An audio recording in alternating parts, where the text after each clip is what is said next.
Bonjour, dans cette dernière vidéo, nous allons nous intéresser aux signes des fonctions homographiques. Imaginons que l'on vous demande de déterminer le signe d'un quotient, donc de deux fonctions affines, c'est-à-dire une fonction homographique, ou alors que l'on vous demande de résoudre une inéquation de la forme une fonction homographique plus grande ou plus petite que 0. Plus grand ou plus petit que 0, c'est chercher le signe. Donc dans les deux cas, résoudre ou chercher le signe, il va falloir construire ce que l'on appelle un tableau de signes de deux fonctions affines. On peut s'intéresser à la première. On cherche l'antécédent de 0 de moins 3x moins 5, c'est-à-dire moins 3x égale 5, c'est-à-dire x égale moins 5 sur 3. Par ailleurs, cette fonction affine qui a x associe moins 3x moins 5 est décroissante sur R, car son coefficient directeur, c'est moins 3. Autrement dit, elle est d'abord positive, puis négative. Intéressons-nous maintenant à la fonction qui est au dénominateur, c'est également une fonction affine. 2x moins 4 égale 0 nous permettra de trouver l'antécédent de 0, c'est-à-dire 2x égale 4, c'est-à-dire x égale 4 sur 2, c'est-à-dire 2. On retrouve d'ailleurs notre valeur interdite de notre fonction homographique. Cette fonction affine qui a x associe 2x moins 4 est une fonction affine croissante, puisque le coefficient directeur de cette fonction affine, c'est 2, il est positif. Donc elle est croissante sur R. Moralité, on peut regrouper l'ensemble de ces résultats dans un seul et unique tableau de signes.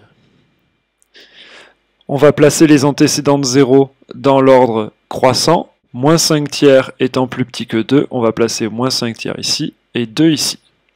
On va placer nos numérateurs et dénominateurs et créer une ligne pour le quotient. Moins 3x moins 5 s'annule pour moins 5 tiers, donc c'est ici qu'on va placer le 0. Comme cette fonction affine est décroissante, elle est d'abord positive, puis négative. Le dénominateur, quant à lui, s'annule pour x égale 2. Le dénominateur, c'est 2x moins 4. Il s'annule pour x égale 2. Donc c'est ici que ça s'annule. Elle est croissante, cette fonction affine, donc elle est d'abord négative. Elle s'annule et elle devient ensuite positive. Faisons maintenant le bilan dans la dernière ligne avec la règle des signes vue au collège. Le numérateur est positif entre moins l'infini et moins 5 tiers. Le dénominateur est alors négatif. Un nombre positif divisé par un nombre négatif, cela vous donnera toujours un nombre négatif. Entre moins 5 tiers et 2, le numérateur est négatif, le dénominateur est négatif. Le résultat est un nombre positif.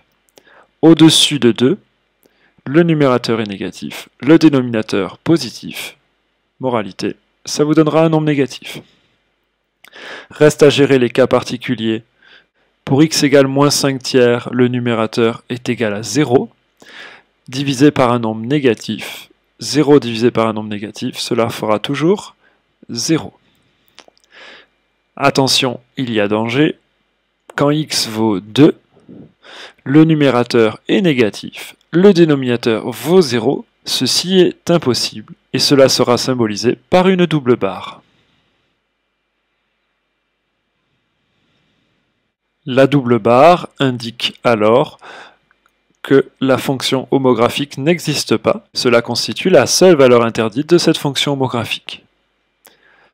J'ajouterai qu'il faut faire attention, la double barre ne va pas se placer systématiquement à droite, elle se placera à l'endroit où le dénominateur s'annule. Ici, le dénominateur, c'est la ligne 2x moins 4. Donc si le 0 avait été ici, la double barre aurait été en conséquence à gauche.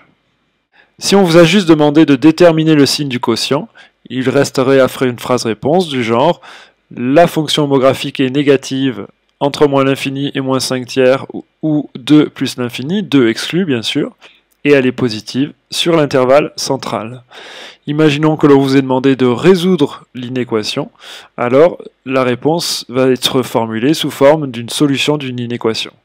On peut par exemple écrire moins 3x moins 5 sur 2x moins 4 négatif pour x appartient. Et négatif, ben c'est ici ou là.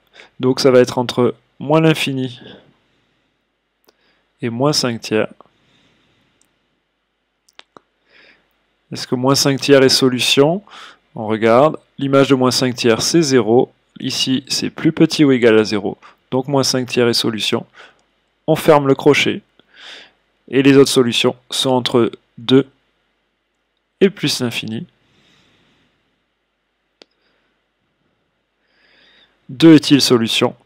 Non, puisque la fonction homographique n'existe même pas pour x égale 2. Donc le crochet va être ouvert en 2.